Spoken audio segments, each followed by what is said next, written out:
చూద్దాం, చూడండి ఆ యొక్క మాటలు మనం చూద్దాం. దానియేలు గ్రంథము వారు కూడా ఎంత తెగించారో ఆ మాటలు మనం చూద్దాం. 3వ అధ్యాయం 16 వచ్చిందండి మనం చదువుతాం.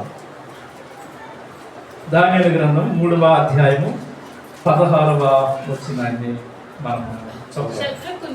షద్రకును మేషకును అబేద్నెగోయు రాజు ఇలాగ చెప్పి నెబుకద్నెజరు నిన్ను గురించి నీకు ప్రత్యుత్తరం ఇవ్వాలన్నా చింత మాకు లేదు. మేము సేవించిన దేవుడు మండుచున్న వేడిమి గల ఈ అగ్ని గుండముల నుండి మమ్మల్ని తప్పించి రక్షించుటకు సమర్థుడు మరియు నీ వశమున పడకుండా ఆయన మమ్మల్ని రక్షించును. ఒకవేళ ఆయన రక్షింపకపోయినను రాజా నీ దేవతలను మేము పూజించమని నీవు నిలబెట్టించిన బంగారు ప్రతిభకు నమస్కరించమని తెలుసుకున్నాము. ఇంత తెగింపు వీరికి మనకు అర్థమైంది కదా. స్టోరీకి తెలుసు చెప్పాలి. ఒకసారి జ్ఞాపకం చేస్తాం. ఒక బొమ్మ నిలబెట్టారు, అందరూ మనకి నమస్కారం చేయమన్నారు. చేయకపోతే ఏమన్నారు? అగ్నిగుణంలో వేస్తామన్నారు. అయితే అందరు లేచారు. ఎప్పుడైతే రాజు యొక్క ఆజ్ఞ ప్రకారం పిల్లల గోళ్ళకి సంగీతం వాయించిన ప్రతి ఒక్కరు కూడా లేచి నమస్కరించారు అంతే. కానీ వీరు మాత్రం నమస్కారం చేయలేదు. తెగింపు అనమాట. అంతమంది మోకాలు లేకపోతే సాష్టాంగ పడితే వీరు మాత్రం లేచి నిలబడ్డారు. అంతమందిలో అన్ని వేల మందిలో ఒక యవనస్తుడు దేవుని కొరకై లేచి నిలబడటం అనేది చాలా అద్భుతమైన మాట అనమాట. అందులో తెగింపు ఉందన్నమాట. ఏమైనా పర్వాలేదు, ప్రభు కోసం మేము ఏమైనా పర్వాలేదు. ఇంతమందిలో ప్రభు కోసం నిలబడే వారు ఎవరైనా ఉన్నారంటే ఆ ఒక్క 3 వ్యక్తులు లేచి నిలబడ్డారు. ఒకవేళ వారందరూ మధ్యలో నిలబడాలనుకోండి, చుట్టూ ఉన్నారు, అందరూ బాగా ఉన్నారు, చూసేట్లంతా 3. ఇంతమంది నమస్కారం చేయడం మనం 3 ఒకటి మనం కూడా పరిస్థితి ఉంది కదా, అనుకోవచ్చుగా, అనుకోవాలి కదా. లేకపోతే ఒకవేళ ప్రక్కన కూడా అని ఉంటాడు, మేమంత మంది మోకరైతే మీ 3కి ఏమైనా మోకరైనా అనొచ్చు. కింద లాగుతారు కదా, లాగుతారు. వాళ్ళంతా మేము మా దేవుని అవమానపరచాం, మా దేవునికి మేము అవిధేయత చూపించాం, మా దేవునికి మేమాత్రం కూడా మేము ఆయన నామానికి అవమానకరంగా లేకపోతే ఆయన నామానికి అవమానం తెచ్చే విధంగా మేము నడుచుకున్నాము, మేము నిలబడతాం అంతే. ఎవరు నిలబడకపోతే మాకే మేమందరం కూడా బబులో మేమందరం కూడా యేసులోకి వచ్చిన వారమే కదా, అంతే కదా అనేది. ఏమంటారు వాళ్ళందరూ కూడా? మేము కూడా యేసులోకి వచ్చిన వారమే కదా, మేము కూడా యువరాజనమే కదా, మేము కూడా ఇశ్రాయేలు జనమే కదా, మేము ఇంతమందిని మీకేమి అనుకోవచ్చు. కానీ తెగించారు. విశ్వాసపు జీవితం అనేది తెగింపు కలిగినది అనే విషయాన్ని జ్ఞాపకం చేస్తున్నాను. కాబట్టి మోసే తల్లిదండ్రులు కూడా తెగించాలన్నమాట. ఎవరు ఒకరితో నేను వెళ్ళను, ఒకరితో నా పని కాదు, ఒకరు నేను ఐ డోంట్ ఫాలో అదర్స్ అంతే. నేను ఎవరితో ఒకరిని ఫాలో చేయను, నన్ను ఫాలో చేయగలరు. అది ప్రతి క్రైస్తవులు ఎప్పుడు ఎలా ఉండాలంటే మనము లోకంలో ఉండే వారిని చూసి ఫాలో అవ్వకూడదు, వారు మనం చూసి ఫాలో అవ్వాలి. మనం ఏం చేస్తామంటే సుతాలు కదండి, మా పక్కింటి వారు కదండి, ఎదురింటి వారు కదండి, వాళ్ళ వైపు చూస్తుంది. వాళ్ళు ఎవరి వైపు చూడలేదే, వాళ్ళు ఎవరి వైపు చూడలేదు. అసలు అంతమంది ఉన్నప్పుడు ఎవరి వైపు చూడాలి? దేవుని వైపు చూశారు. విశ్వాసముల వారు దేవుని వైపు చూశారు. ఎందుకని? ఆయన సజీవుడు, ఆయన రక్షించాలని. ఏమని చదివా? ఎక్కడ మాట మనం చదువుదాం. ఏమంటుందా? ఎవరు చదువున్న మాటలో నెబుకద్నెజరు నిన్ను కూర్చి నీకు ప్రత్యుత్తరం ఇవ్వాలన్న చింతపడలేదన్న. ఎంత మాట ఈ మాట అసలు ఏంట్రా ఇంతమంది ఇలా ఉన్నప్పుడు అసలు మేము దాని గురించి అసలు ఆలోచన చేయమన్నారు. ఒకటేమంటారు, చింత మాకలేదండి అర్థమేంటంటే అసలు మేము ఆలోచన చేయమంతే, దాని గురించి మేము పట్టించుకోవాలి. ఇంత పెద్ద విషయం జరుగుతుంటే, ఇంత పెద్ద గొప్ప కార్యం జరుగుతుంటే, ఇంత గొప్ప మరి పని జరుగుతుంటే ఇంత కూడా మనసు ఉంటుంది. ఒక్కొక్క కనపడుతుంది కదా, ఒక్కొక్క కనపడుతుంది కదా అన్ని విషయాలు. ఒక్కొక్క కళ్ళారి చూస్తే కూడా వాళ్ళ మైండ్లో కూడా అదే నేను చెప్పి ఇక్కడ ఈ యొక్క వాక్యాన్ని ధ్యానించేటప్పుడు నాకు ఆశ్చర్యం వేసింది ఏంటంటే, వారి మనసులో కూడా ఎక్కడా కూడా ఒక చలనం అనేది భయపడాల్సి వస్తుంది. ఏం లేదు వాళ్ళ మైండ్లో కూడా ఏమైపోతుంది ఏమో. ఎప్పుడైతే మైండ్లోకి వస్తుందో అప్పుడు భయపడతాం. బయటికి వాళ్ళ మనసులో లేదు, వాళ్ళని అసలు లెక్క కూడా చేయలేదు. మా ప్రాంతం కాదు, బాన్సులుగా వచ్చాం కదా, బాన్సులుగా వచ్చారు కదా పబ్లిక్ దేశానికి, మరి చంపేస్తారు కదా. ఏమేం చేసి బాన్సుందంటే ఏం మాట్లాడేది కేసులో కేసు. వారి గురించి అడగడానికి వీలు లేదు, వారి గురించి విచారించడానికి అవకాశం లేదు, వారి గురించి ప్రత్యుత్తరం ఇవ్వాల్సిన అవసరం లేదు, వారి గురించి లెక్క చెప్పవలసిన పని లేదు. కవిరాన్నారు మాకైతే నేను ఈ ఉత్తరం చింత అయితే మాకు లేనే లేదు. ఎందుకని లేదు అంటే నేను అంటున్న దేవుడు మండుచున్న వేడిమి గల ఈ అగ్ని గుణములను మమ్మలను ఒకవేళ తప్పించలేదనుకో పర్వాలేదు, అది తెగింపు జీవితం. మనం చిన్న చిన్న విషయాల్లో కూడా తెగింపు చేయలేము. కనీసం ప్రతి ఆదివారం మందిరానికి రావాలంటేనే ఒక్కరోజు హాలిడే అని చెప్పేసి నా హాలిడేని సగం మింగి నాకు గత వారం పోయి ఒక వారం వస్తే ఒక వారం రావాలి, ఇంకో వారం రావు కరెక్టే కాదు. ఇది ప్రతి సంఘాలు కూడా రిప్లైనింగ్ కాదు చెప్తుంది, నార్మల్గా కామన్గా అంతే. మనం ఒక్క రోజు ఒక్క సమయాన్ని దేవుని కొరకు తెగించి రావడానికి ఇష్టపడదు, కానీ వారు చూడండి అంత తెగింపు కలిగినటువంటి వారుగా మనకు కనబడుతున్నారు. కాబట్టి ఈ యొక్క తల్లిదండ్రులు విశ్వాసంలో తెగింపు కలిగి ఉన్నారు. మొట్టమొదటి ఏం చదివాము మనము? తెగింపు, విశ్వాసము, ధైర్యాన్ని. రెండో మాట ఏం చదివాము? మన విశ్వాసం వారిని తెగింపులోనికి తీసుకొస్తుంది. విశ్వాసము నడిపిస్తుంది అనే విషయాన్ని కూడా జ్ఞాపకం చేస్తుంది. విశ్వాసం ఏం చేస్తుంది? నడిపిస్తుంది. విశ్వాసం ఎటువంటి పరిస్థితుల్లోనైనా కూడా, ఎటువంటి స్థితిగతుల్లోనైనా కూడా, ఎటువంటి యొక్క మరి మార్గంలో కూడా, ఎటువంటి కష్టాలు ఉన్నప్పుడు కూడా, ఎటువంటి ఇబ్బందులు ఉన్నప్పుడు కూడా, అది సమస్య ఏదైనా దాని నుంచి నడిపించగలిగినటువంటి ప్రభు ఉన్నారు ప్రభు. అందుకని విశ్వాసము నడిపిస్తుంది అనే విషయాన్ని జ్ఞాపకం చేస్తున్నాం. మీరు నడిపించిందా లేదా? వీరిని నడిపించిందిగా. ఈ యొక్క తల్లిదండ్రులు ఇద్దరు కూడా నడిచారు వారి విశ్వాసంతో. ఒక వాక్యాన్ని మనం చదువు దాని గురించి ఆ యొక్క వాక్యాన్ని మనం చదివి దాంతో ముందుకు వెళ్ళడానికి ప్రయత్నం చేద్దాం. సంఖ్యాకాండం 13వ అధ్యాయం. సంఖ్యాకాండము 13వ అధ్యాయము.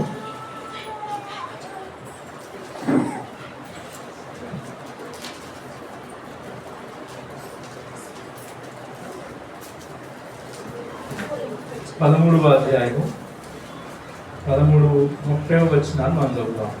30వ వచనాన్ని కాలేబు మోసే ఎదుట జనులను నిర్మలపరిచే మనము నిశ్చయముగా వెళ్ళదము, దాన్ని స్వాధీనపరచుకుందాము, దాన్ని జయించుటకు మనకు శక్తి చాలును. అయితే అతనితో కూడా పోయిన ఆ మనుషులు, ఆ జనులు మనకంటే బలవంతులు, మనము వారి మీదకి పోజాలమనేది. మరియు వారు తాము సంచరించి సూచన దేశం గురించి ఇశ్రాయేలుతో చెడ్డ సమాచారం చెప్పి, మేము సంచరించిన సూచన దేశము తన నివాసులను భక్షించు దేశము, దానిలో మాకు కనబడిన జనులందరూ ఉన్నత దేవుడు. నేను ఈ యొక్క సందర్భాన్ని చెప్పి మీకు ముందుకి వెళ్ళడానికి ప్రయత్నం చేస్తాను. ఈ సందర్భం ఏంటంటే, వారు ఇశ్రాయేలీలు ఐగుప్తు దేశం నుండి అరణ్యంలోకి వచ్చారు. అరణ్యంలో నుండి ఎక్కడికి వెళ్ళాలి? పాలు తేలు ప్రవహించే దేశానికి వెళ్ళాలి. ఇక దగ్గరకు వచ్చారు. దగ్గరకు వచ్చిన తర్వాత కొంతమందిని పంపించారు అక్కడికి. ఒక 12 గోత్రాల్లో 12 మందిని పంపించారు. ఏమని? అయ్యా, మీరు వెళ్ళి ముందు ఆ యొక్క ప్రాంతాన్ని చూసుకొని రండి ఎలా ఉందో. ఎందుకంటే మీరు చూసి వచ్చి ఈ ప్రజలకు కానీ చెప్పినట్లయితే వారు సంతోషపడతారు, ఆనందపడతారు. అప్పుడు సంతోషంగా నడుచుకుంటా వెళతారు. చూసిరండి అని చెప్పారు ఆయన. మోసే చెప్పాడు అన్నమాట. అయితే వెళ్ళారు 12 మంది, 12 గోత్రాలు 12 మంది వెళ్ళారు, చూసారు ఆ యొక్క ప్రాంతాన్ని, చూసి తిరిగి వచ్చినారు. వచ్చిన తర్వాత సమాచారాన్ని మోసే చెప్తున్నారు అన్నమాట. ఆ చెప్తున్నటువంటి సమయంలో ఒక 10 మంది ఏమన్నారంటే, అక్కడ ఉన్నటువంటి ప్రజలు ఉన్నతమైన దేహులు, పెద్ద గొప్పవారు అన్నమాట. మన యొక్క అవినాష్ కంటే గొప్ప అనుకుంటారు. అవినాష్ మనకి పెద్ద కనపడతారు, కానీ అవినాష్ కంటే డబ్బులు త్రిపులు ఉంటారు. గోలియాత్ కంటే పెద్ద చెప్పాలంటే అక్కడ రాబడి మాట, మేము వారి దగ్గర మెడతల వలె ఉంటుంది అన్నాను అని చెప్తున్నాం. వాళ్ళ దగ్గర ఎలా ఉంటారు మీరు? ఆ మెడతల్లాగా చిన్న మెడతల్లాగా ఉన్నారు. అంటే ఉన్నత దేహం అంత పెద్ద గొప్పవారు అన్నారు. వారు చూసినప్పుడు ఈ 10 మందికి భయం వేసింది. ఆ ప్రాంతం అయితే బాగున్నాయి కాదంటున్నా, ఆ ప్రాంతం యొక్క పంటలు బాగున్నాయి కాదంటున్నా, అక్కడ ఉన్న నివాసాలు బాగున్నాయి కాదంటున్నా, అక్కడ ఉన్న సమస్తం బాగుంది, వాతావరణం బాగుంది, అన్నీ బాగున్నాయి. ఏం బాగులేదు, అక్కడ ఉన్న ప్రజలు మాత్రం భయంకరమైన పెడుతున్నారు. వాళ్ళ దగ్గరికి వెళ్తే నిలబడితే మేము మెడతల్లా కనపడుతున్నాం, మమ్మల్ని ఎక్కడ వారు చేయబట్టి తీసుకేస్తారు మాకే తెలియదు అన్నట్టున్నారు. వాళ్ళు అంత భయం ఇస్తారు అన్నమాట. అందుకని ఈ 10 మంది ఏమంటారంటే వెళ్ళకూడదు, ఇక్కడే ఉన్నామంటారు. కానీ వాళ్ళు ఇద్దరు ఉన్నారన్నమాట, కాలేబు యెహోషువ. అర్థం ఏమన్నారంటే లేదు లేదు లేదు లేదు లేదు లేదు మనం వెళ్ళాల్సిందే. వీరి యొక్క విశ్వాసము ఈ ప్రజలందరినీ కూడా నడిపించడానికి నాంది అయిన సంగతి జ్ఞాపకం చేస్తుంది అన్నమాట. విశ్వాసం నడిపిస్తుందనే మనం చెప్తున్నాం. ఈ యొక్క ఇద్దరు ఏమంటున్నారంటే లేదు లేదు లేదు లేదు వారిని మనం మాట మనం చూద్దాం, భలే ఉంటుంది యొక్క మాట మనం చూద్దాం. వాళ్ళు మనకి ఎలా ఉంటారన్న సంగతి ఆయన జ్ఞాపకం చేస్తున్నాడు. 14వ అధ్యాయంలో మనం చూద్దాం. అక్కడ నీ చూద్దామంటే 6వ వచనానికి మనం చూద్దాం. అప్పుడు దేశమును సంచరించి చూచిన వారి నుండి నూను కుమారుడు యెహోషువయు యెఫున్నె కుమారుడు కాలేబును బట్టలు చేర్చుకుని ఇశ్రాయేలీయుల సర్వ సమాజముతో మేము సంచరించి చూసిన దేశము మిక్కిలి మంచి దేశము, యెహోవా మన యందు ఆనందించులా ఆ దేశములో మనల్ని చేర్చి దానిని మనకిచ్చును. అది పాలుతో ప్రవహించే దేశము. మెట్టుకు మీరు యెహోవా మీద తిరగబడకుడి, ఆ దేశ ప్రజలకు భయపడకుడి, వారు మనకు ఆహారం అగుదురు. ఏమవుతారంటే వాళ్ళు ఈ 10 మందికి ఏమయ్యారు? మెట్టలాగా ఈ 10 మందికి వారు ఎలా ఊహించుకున్నారు? వారికి ఎందుకు మేము మిడతలాగా ఉన్నామనుకుంటున్నారు వీళ్ళు. కానీ ఈ ఇద్దరు మాత్రం ఏమంటారంటే అంత పెద్ద అజానుబాబునటువంటి అంత పెద్ద గొప్పవారిని చూసి ఏమంటారంటే మీరు మాకు ఆహారం తినేస్తాం, మేము తినేస్తాం. వాళ్ళందరూ ఈ మమ్మల్ని తినేస్తాం మీరు అంటున్నారు. ఏంటంటే మేమిద్దరు మేము ప్రభు మాయందు ఉన్నారు కాబట్టి మేము వాళ్ళు తినేస్తాం, ఆహారం మిగిలిన విశ్వాసం ఎప్పుడు కూడా నడిపిస్తుంది. ఎంత పరిస్థితులు అయినప్పటికీ కూడా, ఎంత కఠినమైనటువంటి స్థితిలో కూడా, ఎంతటి భయంకరమైనటువంటి పరిస్థితుల్లో కూడా, అది ఎంత స్థితి ఎంతతో అయినా పర్వాలేదు, కానీ విశ్వాసం నిలబడాలంటే నిలబడితే నడిపిస్తాడు దేవుడు. అంతే నడిపిస్తాడు దేవుడు. ఏడ్చి వీళ్ళంతా పట్ల చెప్పులు అయ్యో ఇసుకలా చేస్తున్నారు మీరు. దేవుని పట్ల అంత నమ్మకము వీరిద్దరికి కూడా, దేవుడు అంటే అంత విశ్వాసం వీరికి. అదే చెప్పాను, విశ్వాసం ఎప్పుడు కూడా దేవుని యొక్క శక్తిని ఎరిగిన వాళ్ళైతే ధైర్యం ఉంటుందని చెప్పాను. ఎప్పుడైతే ఇద్దరు కూడా దేవుని యొక్క శక్తి ఎరిగిన వారు కాబట్టి వారి కోణం ఎప్పుడు కూడా మన కోణంలో చూస్తే మనకి భయమే. దాని పరిస్థితికి మన ఆలోచన ప్రకారం చూస్తే మనకి ఎప్పుడు వెనుకడుగే ముందడుగు వేయలేము. మన కోణంలో చూస్తే మనకి ఎప్పుడు కూడా తెగులు రాని రాదు. మనం చూడాల్సింది దేవుని యొక్క కోణం. మన ప్రభు అందరికంటే గొప్పవాడని సంగతి మనకు తెలుస్తుంది. భూమి ఆకాశం కలిసిన దేవుడు ఆయన కదా. ఆయన యొక్క లోకమంతటిని కూడా సంచారం చేస్తున్న దేవుడు ఆయన. ఆయన మనకు తోడుగా ఉండే నడిపించే దేవుడు ఆయన. దేవుని యొక్క వాక్యం చదివేస్తున్న భయపడకుని నేను మీకు తోడై ఉన్నాను. ఎప్పుడైతే మన మనసులో దేవుడు మనకు తోడున్నాడు అనుకుంటామో, ఎప్పుడైతే మనసులో దేవుడు మనకు సహాయకుడు అనుకుంటాము, అప్పుడే విశ్వాసం కొనసాగి ఇద్దరు యొక్క విశ్వాసము ఇదిగో ఇన్ని లక్షల మందిని ఆమాన దేశం నడిపించడానికి కారణమైంది. అది ఆ 10 మంది మాకింటే 4 మాట్లాడగలని చెప్పి 10 మంది మాకింటే ఆడ ఆగిపోయేవారు. 10 మంది మాట్లాడితే ఆడ ఆగిపోయేవారు. అన్నిటికంటే విశ్వాసం గొప్పది అనే సంగతి జ్ఞాపకం చేస్తుంది. కాబట్టి ప్రేమైన సహోదరి సహోదరులారా, ఈ రోజున మోసే తల్లిదండ్రులు ఆయన యొక్క కుమారుని పుట్టినప్పుడు రాజాజ్ఞకు భయపడక, రాజాజ్ఞకు ఏమాత్రం కూడా భయపడక వారిని 3 నెలల పాటు వారిని దాచి పెట్టడం వాక్యం చదివిస్తుంది. కాబట్టి మొట్టమొదటిగా ఏం జ్ఞాపకం చేస్తుందంటే విశ్వాసం కలిగి మనము జీవించాలి. విశ్వాసం కలిగి మనం ప్రభు మనకిచ్చినటువంటి బిడ్డలను ప్రభు మార్గంలో నడిపించాలి. విశ్వాసం బట్టి ఏది ఏమైనప్పటికీ కూడా మన ప్రభు సహాయం చేయగలిగినటువంటి దేవుడిని నడిపించువాలని మనము విశ్వాసం కలిగి నడిపించాలనే సంగతి జ్ఞాపకము చేస్తున్నాం. రెండో మాట మనం చూస్తున్నాం.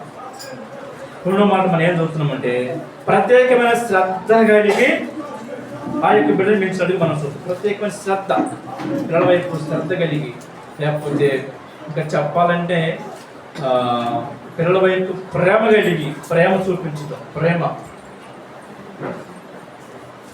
ఈ మోసే యొక్క తల్లిదండ్రులు తన కుమారుడు ప్రేమ కలిగి ఉన్నట్టుగా మనం చూస్తున్నాం. ఎలా చెప్పగలము ఆయన ప్రేమ కలిగి ఉన్నట్టుగా అన్నప్పుడు మనం చూద్దాం. ఎక్కువ వచ్చిందండి నిర్గమకాండం కంటే నిర్గమకాండము 2వ అధ్యాయము 3వ వచనం నుండి మనం చూద్దాం. నిర్గమకాండము 2వ అధ్యాయము 3వ వచనాన్ని. తరువాత ఆమె వాడిని దాచలేక వాని కలుపు ఒక జమ్ము పెట్టి తీసుకుని దానికి జిగటమ్మను కిరుని పూసి అందులో ఆ పిల్లవాడిని పెట్టి ఏటొట్టిన జమ్ములు దాన్ని ఉంచగా అని చదువుతున్నాను. ఏం చేస్తుంది? దాసే కుదరలేదు, సమయం దాటిపోయింది, 3 నెలలు అయిపోయింది. అంతవరకు రాజాకి భయపడి దాచిపెట్టింది. తర్వాత కుదరలా. మరి ఏం చేయాలి? అందరిలాగా తీసుకుని పారేయటమేనా? అందరూ ఎలా పారేశారు? బట్ట కూడా చుట్టూ తీసుకుని వచ్చినేమో. కానీ వీళ్ళు దేవుని ఆ యొక్క తల్లిదండ్రులు తన కుమారుని ప్రేమిస్తున్నారు. ప్రేమతో పెంచుతున్నారు అన్నమాట. ఆ ప్రేమ ఏం చేస్తుందంటే వారిని ఈ కుమారునికి ఒక జమ్ము పెట్టి తయారు చేశారు. ఎంత శ్రద్ధ ఉంది కొడుకు మీద, ఎంత ప్రేమ ఉంది కొడుకు మీద. అలాగే నీళ్ళు పడేయాలని కుదరలా. వాళ్ళ మనసు ఒప్పుకోవాలా? మనసు ఒప్పుకుందా? ఒప్పుకోలేదు. ఏం చేసింది? ఒక జమ్ము పెట్టి తయారు చేసింది. ఎలాగైనా సరే వీడు బ్రతుకుతాడు, ఎలాగైనా సరే వీడు బ్రతికి జీవించాలి, ఎలాగైనా సరే ఒక్కసారిగా నీళ్ళు పెట్టి ఇష్టం లేక ఒక జమ్ము పెట్టి తయారు చేసింది. ఆ జమ్ము పెట్టిలోకి నీళ్ళు ఒకటి కీలు పూసిందంట. మళ్ళా కీలు పూసిందంట. ఎంత ఆశ్చర్యకరమైనటువంటి తల్లిదండ్రులు, ఎంత తన బిడ్డల పట్ల ఎంత ప్రేమ, ఎంత భద్రత. అంతేగా భద్రత ఉండాలి. భద్రత లేకపోతే ఎలాగే వాళ్ళే ఎట్లాగే వెళ్ళిపోతారు, కుదరదు కదా. ఎలాగో పారేస్తాం చచ్చిపోయాడే కాబట్టి వాళ్ళకి ఇంత భద్రత అనుకోలేదుగా. తల్లిదండ్రులు ఇప్పుడు పిల్లల వైపు ప్రేమ భద్రత కలిగి ఉండాలి అన్న సంగతి జ్ఞాపకం చేసుకున్నాం. చూడండి మళ్ళీ ఏం చేసింది కారణం. చూడండి అక్కడ జమ్ము పెట్టిలో పెట్టిన తర్వాత ఏం చేసింది చూద్దాం. 4వ వచనం మనం చదువు. వానికి ఏమి సంభవించును తెలుసుకుంటే వాని యొక్క దూరముగా చెప్పాడు. ఇదిగో తమ్ముడిని మీ తమ్ముడిని జమ్ము పెట్టిలో పెట్టాను, కీలు పూసాను, నీళ్ళు బాగానే ఉన్నాడు, సేఫ్గా ఉంటాడు కాబట్టి నీళ్ళల్లో వెళ్తున్నాను కాబట్టి ఏం చేస్తాను, అసలు ఏం జరుగుతుందో చూడు. వాళ్ళు ఏం చేస్తున్నాడు చూడు, ఎలా జరుగుతుందో చూడు, ఏమైపోతుందో చూడు, తెలుసుకోవాలి. ఆశయానికి ఏసేం కదా అని చెప్పేసి కళ్ళు మూసుకుని ఇంటికి పోవాలా. అంతే కదా. ఎలాగైతే ఎలాగో అయిపోయింది, ఏంది రాజు చెప్పాడు కాబట్టి నేను బ్రతకాలంటే మనం సంపాదన కనుక మనం చెప్పేసి సరిపోతుంది కాబట్టి నిలవలేసాను. ఇక మనతో నాకేం పని లేదు, ఏదో పెట్టి ఎక్కడో దొరుకుతాడు, ఎవరికో దొరుకుతాడులే అనుకోదా. ఇప్పుడు జమ్ము పెట్టిలో పెట్టిన తర్వాత ఏమైపోతుంది, నిలవ వేస్తే కొట్టుకొని పోతుంది. కొట్టుకొని పోతాడు, ఏదో ఒక ప్రాంతానికి వెళ్ళిపోతాడు. ఏదో ప్రాంతానికి వెళ్ళిన తర్వాత ఎవరికో ఒకరు చిక్కుతాడు అక్కడ బ్రతికేస్తాడు అనుకున్నా. అది ఏమవుతుందో, అసలు ఎవరి దగ్గరికి వెళ్తాడో, ఏంటి కథ, అది సంపూర్ణంగా తెలుసుకోండి రా అని అర్థం చూడండి. ఎంత జాగ్రత్త, ఎంత ప్రేమ. అన్ని విషయాల్లో జాగ్రత్త ఉండాలి. ప్రేమ పెంచటంలో మనకి మంచి మాదిరి ఎవరంటే మోషే యొక్క తల్లిదండ్రులు. వారు విశ్వాసం కలిగి పెంచారు. రెండోది వారు ప్రేమ కలిగి సతతం. ఎంత జాగ్రత్తగా చూడండి. ఏమవుతుందో తెలుసుకోవడానికి ప్రయత్నం చేస్తుంది. మనం టైం అవుతుంది కాబట్టి మనం ముగించుకోవడం ప్రయత్నం చేద్దాం త్వరగా. చూద్దాం. 5వ వచనం.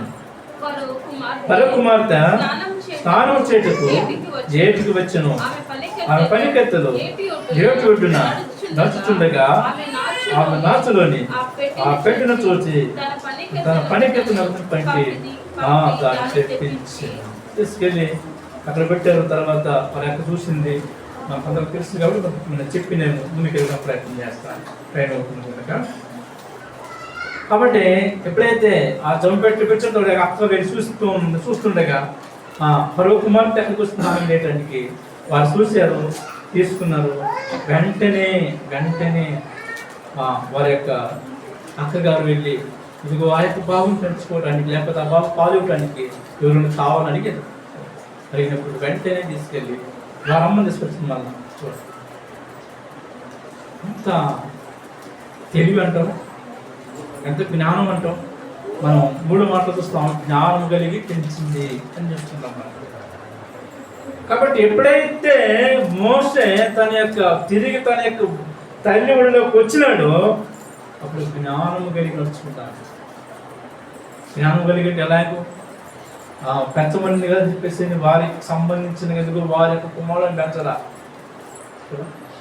మనం చూడండి మాట మనం చూద్దాం ఏమంటున్నాడు మోషే. ఇప్పుడు రాని మనం ఇక్కడ చూద్దాం. ఎక్కడ ఇబ్రాహీము పత్రిక 11వ అధ్యాయం దేనికి ఒప్పుకోలేదంటే ఆయన ఎంత బాగుంటుంది అయితే మాట. 11వ అధ్యాయము 26వ వచనం. విశ్వాసమును బట్టి ఐగుప్తు ధనము కంటే క్రీస్తు విషయమైన గొప్ప భాగ్యమని ఎంచుకుని అల్పకాలపు పాపభోగం అనుభవించడం కంటే దేవుని ప్రజలతో అనుభవించడం మేలు యోచించి పరో కుమార్తె యొక్క కుమారులని అనిపించుకున్నటకు ఒప్పుకోలేదు. ఎవరు కుమారులు అనుకోవాలి అనిపించుకొని ఒప్పుకొని రాసి ఒక రాణి కుమారుడు అంటే గొప్ప పేరు కదా, మంచి ఉన్నతమైన స్థాయి కదా. ఆయన అనిపించడం ఇష్టపడలేదు. ఆయన తల్లి అంత జాగ్రత్తగా జ్ఞానంగా పెంచింది, చాలా జాగ్రత్తగా పెంచింది. పాలు బాగా ప్రతినిత్యము దేవుని యొక్క కృపను లేక దేవుని యొక్క సన్నిధిని లేక ఆమె ఎవరో ఆమె ఏంటో మనం ఎలాంటి వారమో మనం ఏ విధంగా బ్రతకాలో ఏ విధంగా జీవించాలో మన దేవుడు ఎవరో ఆయనకి నియమాలు ఏంటో ఆ పద్ధతి ఏంటో ఆ క్రమం ఏంటో అవన్నీ కూడా తెలియపరిచి పెంచినట్టుగా మనం చూస్తున్నాం. కాబట్టి వాక్యం చదివిస్తుంది. జ్ఞానవంతులు తన ఇల్లు జ్ఞానం కలిగింది కాబట్టి తన కుమారుణ్ణి